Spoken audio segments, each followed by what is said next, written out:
Hello, welcome once again to Lehto's Law. I'm Steve Lehto. Today we're going to talk about the tattoos on your body and who owns them. This is a fascinating topic, actually. I'm not one for tattoos, as you might guess. I don't have any on me, and there's none that you can't see. But tattoos are becoming much more popular in this day and age, and nowadays you see all kinds of people with tattoos. I'm old school on that, but nowadays you see them everywhere, especially on sports stars. And that's one of the ones that's come up in the news recently. And this story popped up in the New York Times, but I've seen it reported many other places. But Jason Bailey wrote an article in the Times called Athletes Don't Own Their Tattoos.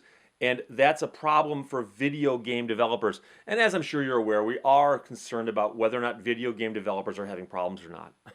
No. But from a legal perspective, this is actually fascinating. So if you got yourself inked, okay, who owns that image, okay? And this is interesting. So he gives the example of LeBron James. LeBron James, of course, is a basketball player. And if you ever see him on the court when he's wearing an outfit that allows you to see his shoulders and arms, you will spot a Gloria, the name Gloria on one of his shoulders. That's his mother's name.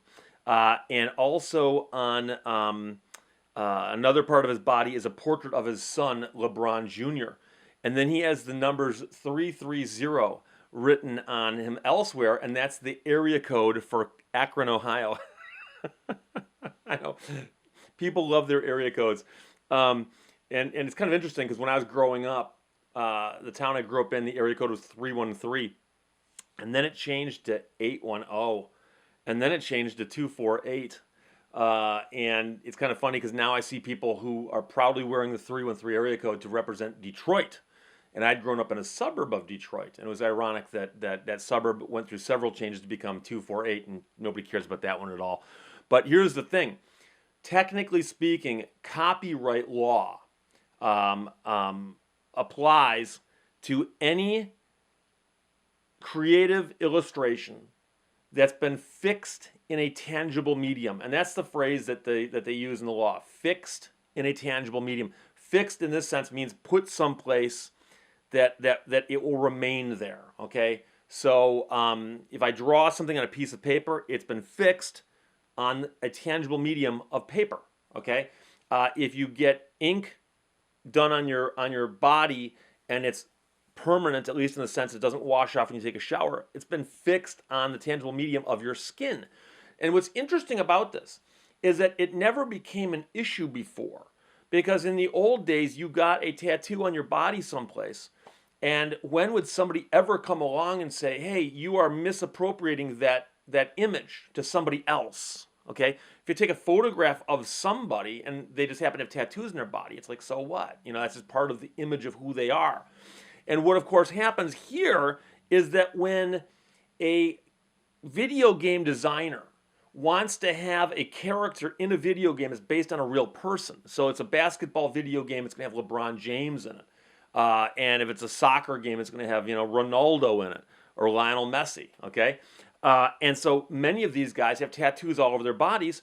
And so when they sign a deal with a video game designer saying, yes, you can use my likeness and pay me a royalty for doing so, there are some tattoo artists out there who say, wait a second, you might own the image that is you, but the tattoo artist owns the rights to the image on your body because they are the artist who fixed that image in a tangible medium on your body. They're the ones who did that.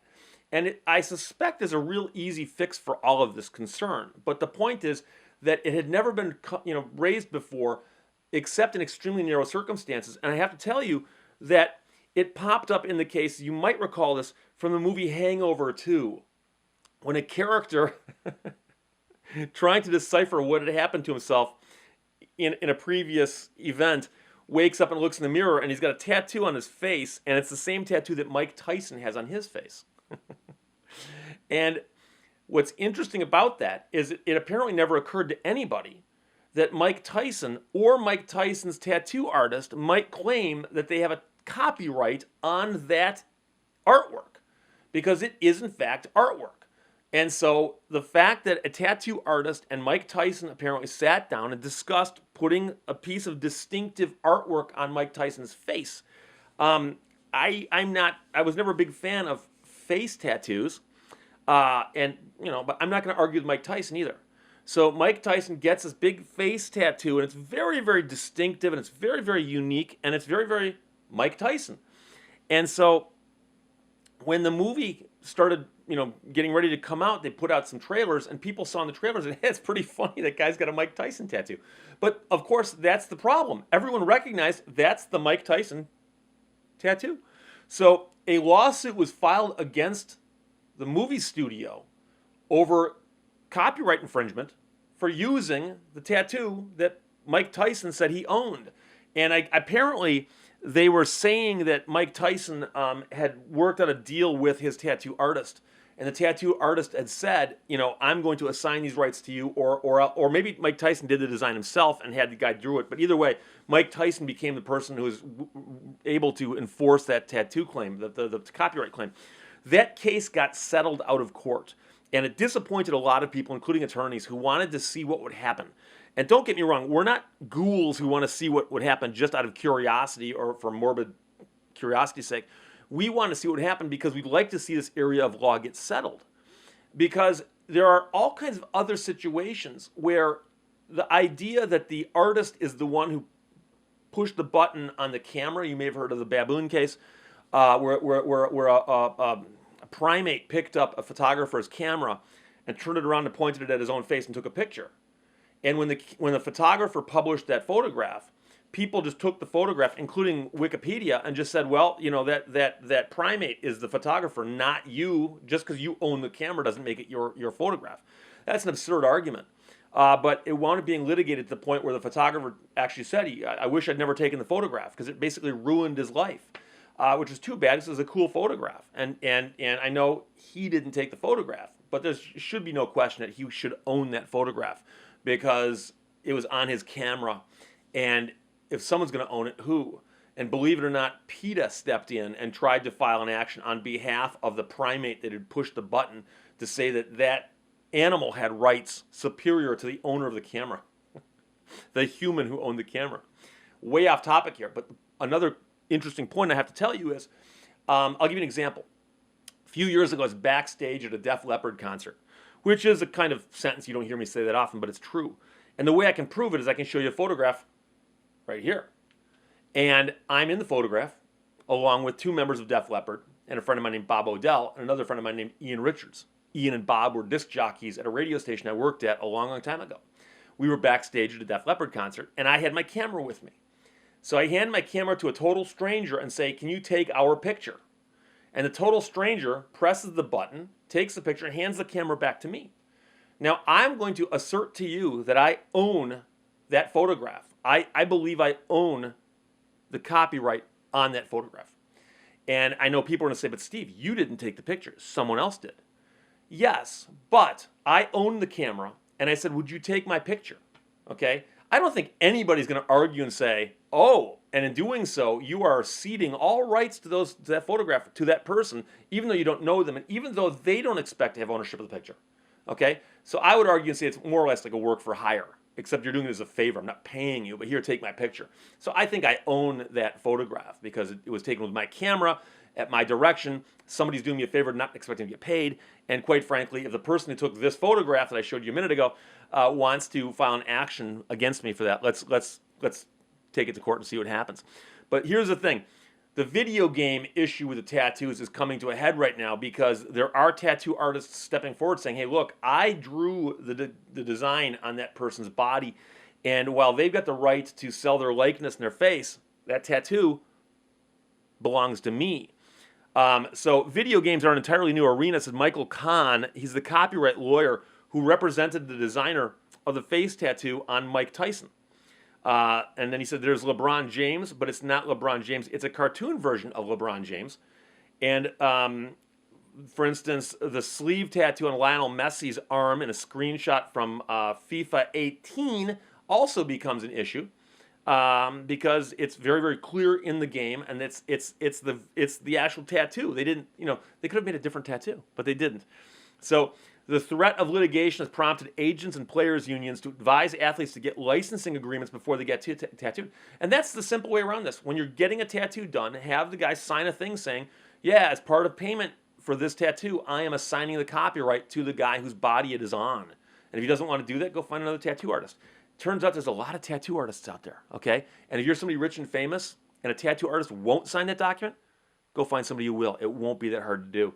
So Electronic Arts, a game developer and publisher, recreates more than 100 tattoos in its FIFA and UFC games, including the colorful sleeve on the right arm of Lionel Messi and a heart-eating gorilla on the chest of the fighter Conor McGregor. Yet only a handful of players in the Madden football game are depicted with their real-life ink, and that's primarily, I would think, because not as many tattoos are as visible on football players. I mean, I understand some of them are, but not all of them. Spokesman for Electronic Arts did not respond to requests for comments from the New York Times. The company faced a copyright infringement lawsuit over the cover of the game NFL Street, included an illustration of the running back Ricky Williams and some of his tattoos. But the artist withdrew his claim in 2013. There's a good chance that was a lawsuit or a threat of a lawsuit that got settled. Kind of like the Mike Tyson face tattoo, it got settled out of court. Players' unions, many of which license the players' likenesses to video game publishers, and sports agents have advised athletes to secure license agreements before they get tattooed.